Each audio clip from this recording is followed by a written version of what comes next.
A Revolução Industrial foi marcada pelo desenvolvimento das máquinas térmicas. O que significa isso? Nós descobrimos como aproveitar o calor para realizar tarefas. Ora, havia a necessidade de formular essas ideias a partir de conceitos já bem conhecidos. De forma que a primeira lei da termodinâmica, ela, de certa maneira, explica o seguinte: quando um sistema absorve uma certa quantidade de calor, o que pode ser feito com essa quantidade de calor? Então, vamos começar com quantidades infinitesimais, porque a primeira lei ela é sempre formulada em termos de quantidades infinitesimais. Ora, a primeira lei pode ser formulada de uma maneira bastante simples. Se um sistema usualmente, aliás, quero falar um pouquinho sobre a notação, às vezes se usa de que assim ou se usa também de que assim. Qualquer que seja o caso, o fato é que de que não é a diferencial exata de uma função. De que é uma quantidade infinitesimal de calor. Eu não vou lembrar isto, vou apenas usar essa notação. Esta notação é para lembrar que de que não é a diferencial de uma função. Mas, para simplificar, a gente vai usar isto. Então, se um sistema absorve uma quantidade infinitesimal de calor, de que o que pode ser feito com essa quantidade de calor infinitesimal? Duas coisas, né? A primeira é, digamos, aumentar a energia interna, fazer com que a energia interna aumente, né? Veja, isso aqui praticamente foi aquela nossa definição de calor, na qual a gente mantinha o volume do sistema constante. Mas, veja, o gás, ao absorver uma certa quantidade de calor, ele pode se expandir, aumentar o seu volume, portanto, realizar trabalho. Consequentemente, aqui está a formulação da primeira lei da termodinâmica, ou ainda de que é igual a D mais P dV. Essa é a formulação da primeira lei da termodinâmica. Lembrando que de que, apesar da notação de que, né, que não é um potencial termodinâmico, de que é uma quantidade de energia. Só isso. Quantidade de energia. Não é a energia do sistema termodinâmico.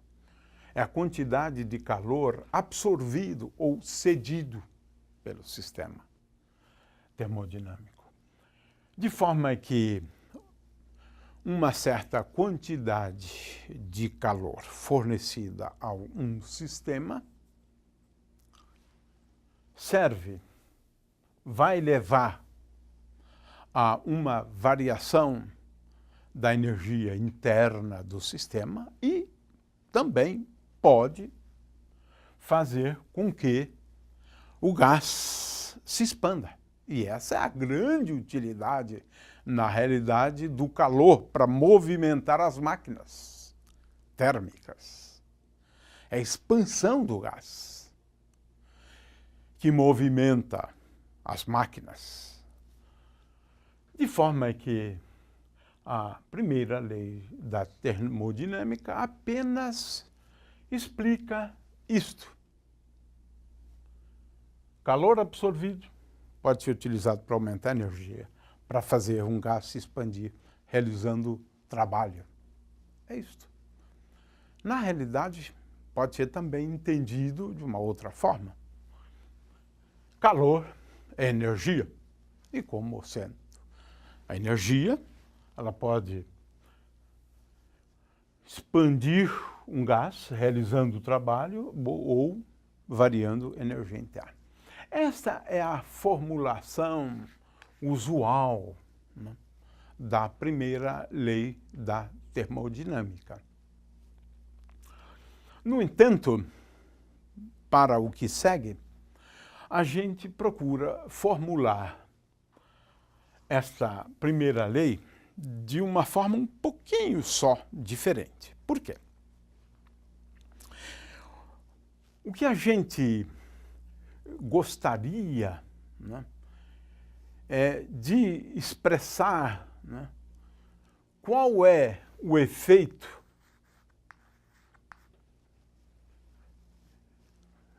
do sistema absorver uma certa quantidade de calor em termos do incremento da temperatura, da pressão, do volume. Porque essas quantidades aqui são fáceis de serem medidas, né? Então, temos uma outra formulação da primeira lei, inteiramente equivalente a essa, onde a gente expressa o fato de que quando um sistema absorve uma quantidade infinitesimal de calor, isso leva a incrementos da temperatura, da pressão, do volume. Então, existe uma outra forma de se formular a primeira lei. Agora, escrevendo não em termos do incremento da energia, mas em termos dos incrementos de temperatura e pressão. De forma que é uma outra maneira de formular a primeira lei.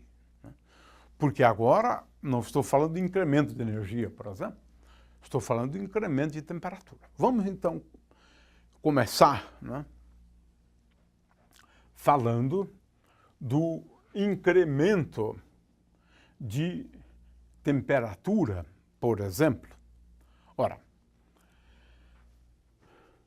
eu quero lembrar aqui dois conceitos. Nós vamos começar adotando a ideia de que a energia é uma função de duas variáveis, a saber, a temperatura e o volume. Nós vamos começar com a dependência da energia com respeito à temperatura e volume. Em assim sendo, dE pode ser escrito sob a forma de dois termos. dt a volume constante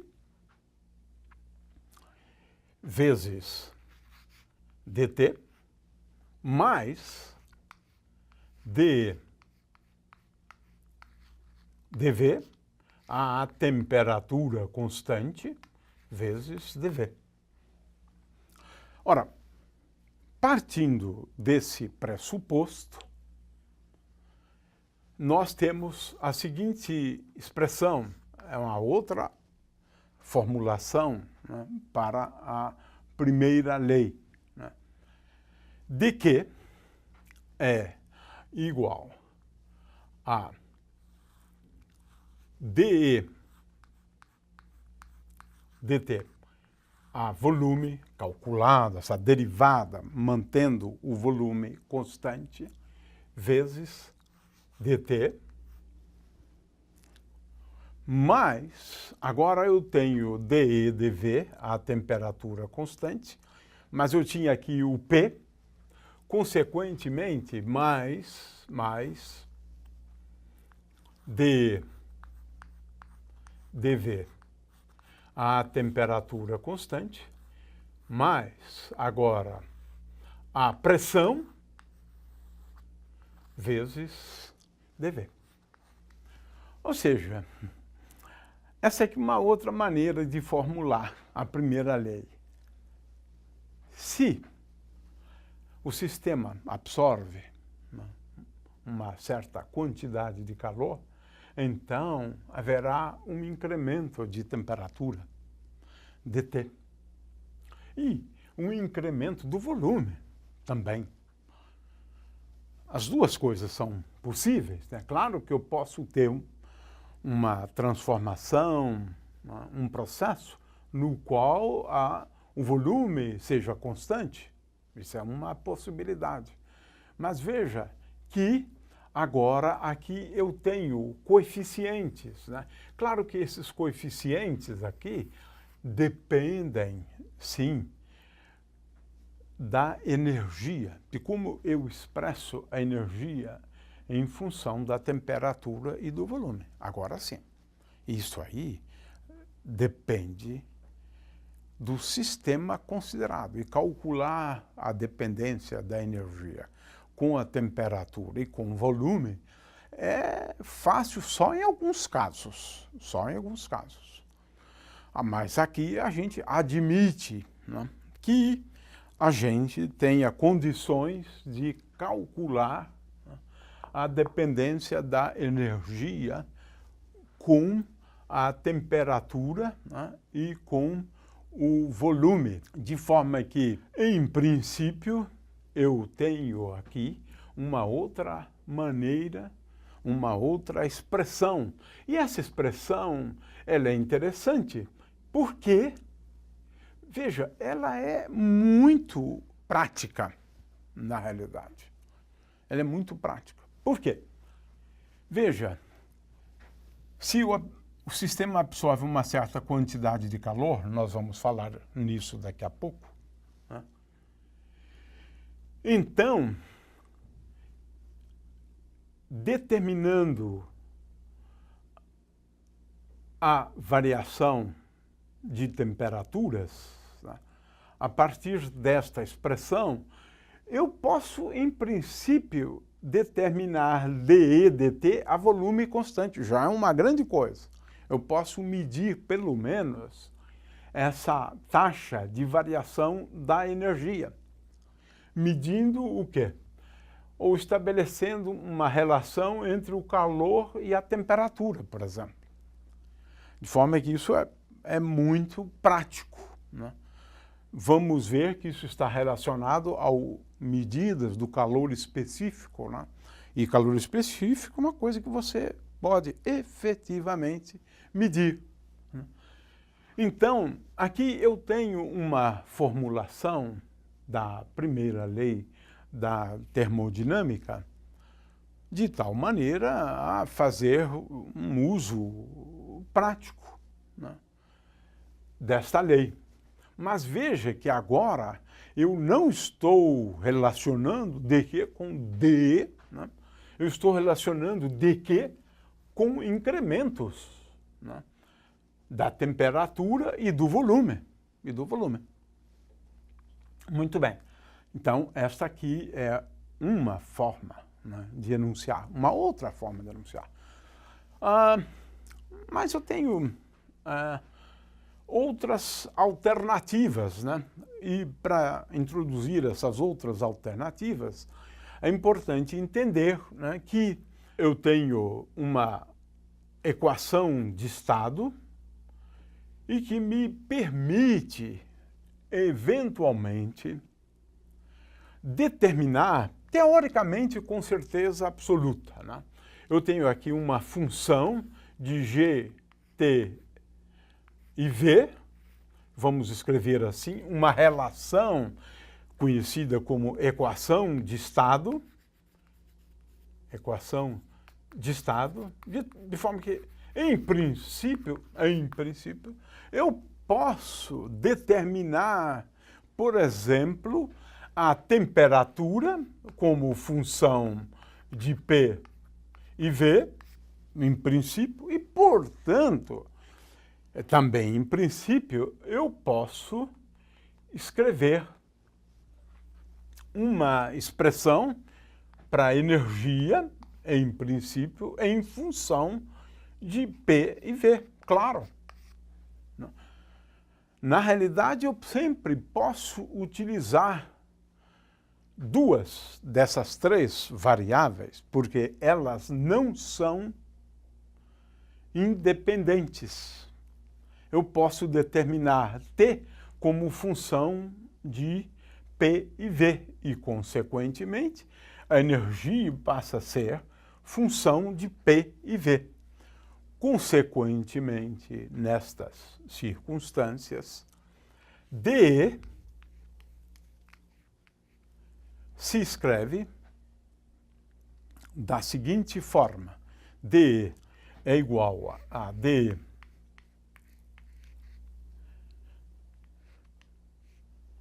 dV, a P constante, vezes dV, mais dP,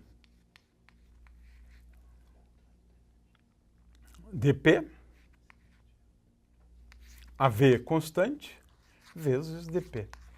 Então, tem uma outra maneira de enunciar agora a primeira lei, levando em conta variações do volume e da pressão. Finalmente, eu posso, eventualmente, escrever V como função, né? V como função de P e T, em cujo caso, isso agora vai ser importante para a gente, quando a gente falar de calores específicos, né?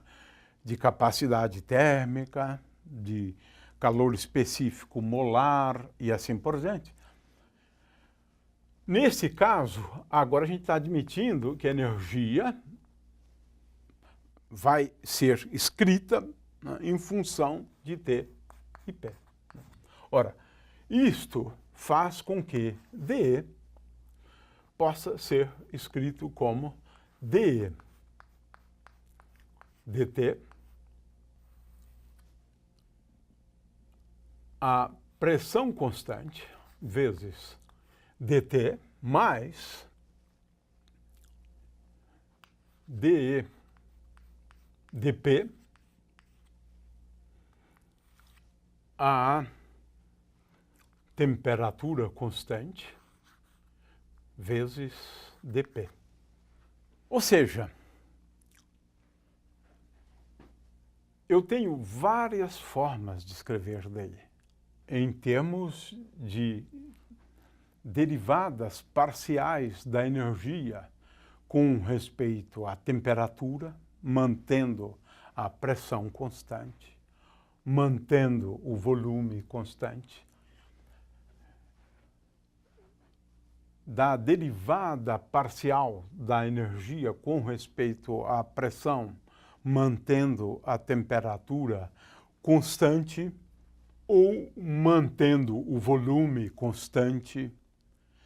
Grosso modo, portanto, eu tenho esta expressão geral como sendo a formulação da primeira lei, mas Eu tenho outras formulações da primeira lei. Uma delas é esta aqui. Uma delas é esta aqui.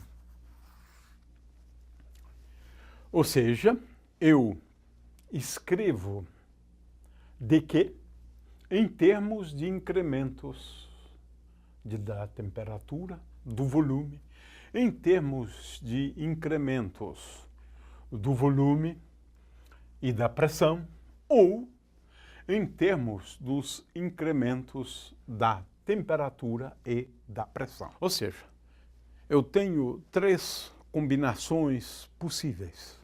Relacionar de que há incrementos da temperatura e do volume, da temperatura e da pressão, e finalmente da pressão e do volume. Em princípio, eu tenho então três formulações.